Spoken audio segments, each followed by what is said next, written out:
the sneaker releases for February, and there's quite a few nice ones coming out in my opinion, and a lot to look forward to.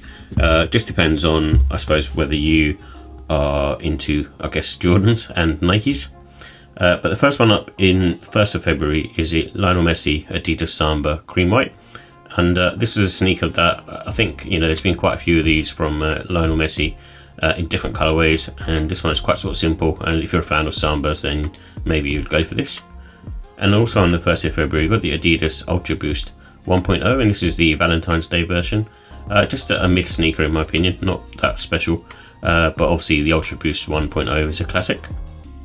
And also on the 1st of February you've got the Adidas Crazy 8 Low in Newport Beach. I think this colorway does look really nice on this, and does remind me of the Yeezy 500, which is based upon this as far as I remember. So it's a cool looking silhouette, and the low version I think looks better than the mid.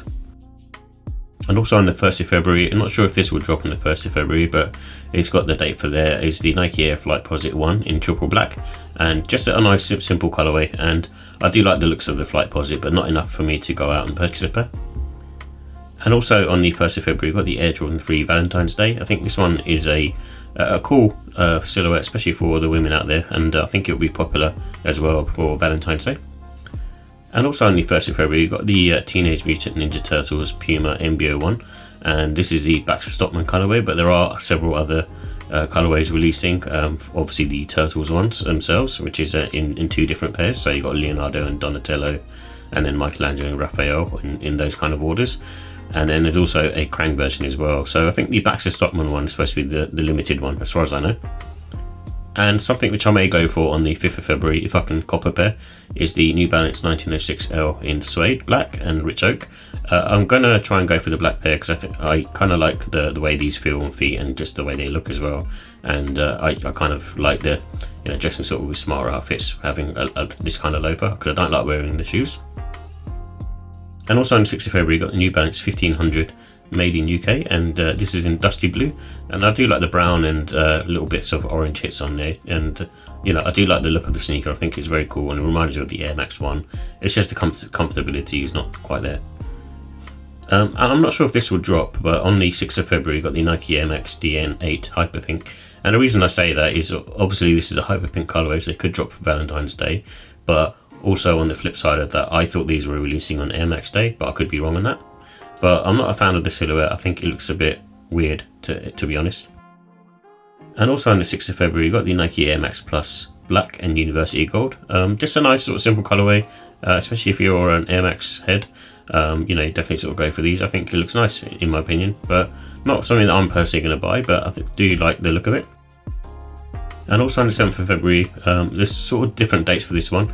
But let's go with the 7th for at least the black and the green colorway, is the Superfly, and this looks like a cool silhouette. It's made for women mainly, so the toe box has got that sort of angular look, but it's a retro from I believe early 2000s. I think it might be 2001, but just a cool looking silhouette, and quite sort of simple, almost sort of shoe like, which is the trend at the moment. And also on the 8th of February, you got the Nike Air Diamond Turf signing day, and I like the look of these pairs. Initially I thought, nah, I'm not keen on it. I do like the original 49ers colorway better. I think that's much nicer, but this is still quite strong, especially for a black colorway. And also on the 8th of February, you got the Air Max Muse in Habanero Red. I think this one, for me, again, just the Air Max Muse itself is made for women really, so this particular colorway doesn't appeal to me, but again, I'm sure it'll be popular for Valentine's Day. And also on the 8th of February, we've got the Air Jordan 5 Black Metallic Reimagined. I think this will be number one at most people's lists, and I do really like the look of them. I think they look really cool, and the execution is done really well. But I just don't tend to wear Jordan 5s, especially like in this sort of high cut, and not something for me personally, but for other people, I'm sure it'd be a kind of cop really. But I'm going to skip out on this one, but I expect their stock to be slightly more on the limited side than usual. And also on the 8th of February, you got the Nike Kobe 9 Elite Masterpiece, and this is something for the basketball court. It's a re-retro, but it is a classic. But for me, it's just one of those ones where I suppose I'd wear it for more sort of boxing, or if I ever played basketball again, it would be for basketball. But other than that, it's it's not, I suppose, more for sort of lifestyle wear, in my opinion. And also on the 13th of February, you got the Nike Kobe 6 All-Star 2.0. This is something that I'm going to go for because I do like the way it looks. It's got that sort of slightly different take on the Kobe, I guess the snakeskin overlays print that you have on it, and it's got stars instead, and I think it's got a nice sort of simple, clean look to it. So might go after these and see, obviously it depends on how limited they are, which I expect to be limited anyway. And also on the 14th of February, you've got the Air Jordan 1 85 Bred. And this one, there's numbers all over the place of how limited it is, and there's obviously hype building, and it's got sort of really good reviews for being the most accurate Jordan 1, of 85 cut. However, I think by the looks of it, to stock is anywhere between 10 to 25,000, I think. So I'm going to obviously go for them, but I don't expect to hit on it in all honesty, and I'm not going to pay the resale price for them either. And also on the 14th of February, you got the Nike KD4 scoring title, and this one I think is pretty clean. The KD4 is a nice looking silhouette for basketball, but again, being this sort of yellow and blue, it's mainly for the basketball court in my opinion. And also on the 15th of February, you got the Nike Book 1 Flagstaff. I think this was one of those colorways. I can't remember that it's based on now actually off the top of my head, but I think it was Arizona or something like that. But it's overall a nice take, and I do like the Book 1. I think it's quite a good looking silhouette. And also on the 15th of February, got another AE1 low, and this is in the champagne colorway. So we've seen several sort of greys and that kind of sort of shade from the AE1 low. So, but there seems to be plenty of colors floating about, and this seems to be another one. And I think they need to kind of slow down on the different colorways and just kind of give it a bit of a break in all honesty. And on the 15th of February, you've got the Air Jordan 1 High OG Black Toe reimagined.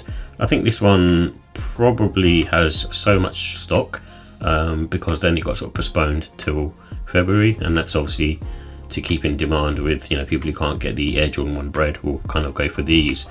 So I think these will be plenty available in my opinion, and I'm probably going to wait for them to maybe pick up on the resale market and hopefully get them for cheaper. But this is probably the only pair that I'll probably do that this year in all honesty. And on the 21st of February, you've got the Nike Air Foamposite 1 Galaxy, and from what I understand, this will be limited as well from what sneaker files were mentioned. And I'm not sure why they would make these limited, because there'll be a lot of people going after these, but just maybe they can't produce enough Foamposites, I don't know. But it's a cool looking silhouette, and it's quite sort of iconic, but in all honesty, it's not something that I'm going to go after. And something which I don't think is happening, but I'm going to put it on here for now, on the 22nd of February, is the Air Jordan 1 Low 85 Royal. Reason being is, it got mentioned that it was cancelled, but there's a couple of sneaker sites that still have this listed as being releasing on the 22nd of February, and I think it was Foot Locker. They kind of had official images of this particular sneaker, and sometimes those are sort of samples. So, but let's wait and see. But I think more than likely it's not actually going to release. But if it did, I'll be definitely after a pair of these. And also on the 22nd of February, you got the Adidas Harden Volume 9 Pearlized. I think this is a nice colorway from this particular silhouette, and as I mentioned earlier, it just depends on the colorway and for this particular silhouette to work. I think in white it does work, but obviously it will get dirty quite quickly. And also on the 22nd of February, got the Air Jordan 3 Lucky Shorts, and this is based upon another one of those sneakers that's based upon Michael Jordan's UNC shorts that he wore underneath his Chicago Bulls uniform as a form of good luck. And so for me, I think again, these are really nice looking, and if I suppose I'd rather sort of hold out and wait for the True Blues to re-retro, but this is still a really nice colourway and reminds me of the Armaniers. And also on the 23rd of February, you got the Nike Air Max 90 Quick Strike, and this is in the Volcano colourway. Personally, I'm not a fan of this. I do like the Air Max 90 silhouette. I wouldn't say it's my favourite Air Max silhouette, but it's still kind of up there, quite high on the list. But this one, just not doing it for me. I'm sure there's other people out there who probably gravitate towards this, but not for me. And also on the 26th of February, we've got the Air Jordan 4 Net Black. I think this one, again, we had the white version, which I think was a women's exclusive, and maybe this is for the men out there. But I just think it just doesn't look nice at all. I think I'm just not sure what the execution was for, and as far as I can see, there's no sort of storytelling behind it either. And also, sometime in February, you've got the Nike SB Dunk Low Tourmaline, and this one is obviously based upon Black History Month and sort of an ode to Black Cowboys. and I actually think it looks really cool.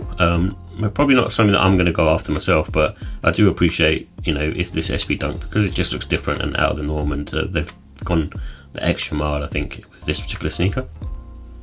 And also in February, we've got the Slawn Nike MX90 SP, and out of the two, I actually prefer the black one with this one. I don't like any sneakers from Nike that don't have the swoosh on there on purpose, but I think both looks like kind of sort of more rugged materials and more sort of winterized, so from that perspective they're pretty cool. But again, not something that I'm after, but there's people out there who love the MX90, especially in the UK and EU. And also in sometime releasing in February, we've got the Nike Air Max TL, and this is the 2.5 in the Citron colorway, and this is actually quite a nice sort of comfortable silhouette. It was released in 2006, and I find them pretty cool actually, and much nicer than an Air Max 97. So if you're after kind of a pair of these, then definitely worth checking out, and I think they'll probably go on sale eventually as well. And also in February, we've got the New Balance 1906W, and this is in the new spruce colorway, and I think it's basically the 1906 with a different I suppose overlay panels, and I'm personally not a fan of the panels. Obviously when you see them in person, it's a different story, but just from looking at the images, I'm not a fan of it personally. I'd still prefer the original 1906R, but like I said, it's until you get them in hand and you can kind of make a better judgment, but at the moment just not feeling them. And also in February, you've got the New Balance 740 Blue Agate. I think this one actually looks nice, probably one of the best colorways of the 740 to release in my opinion.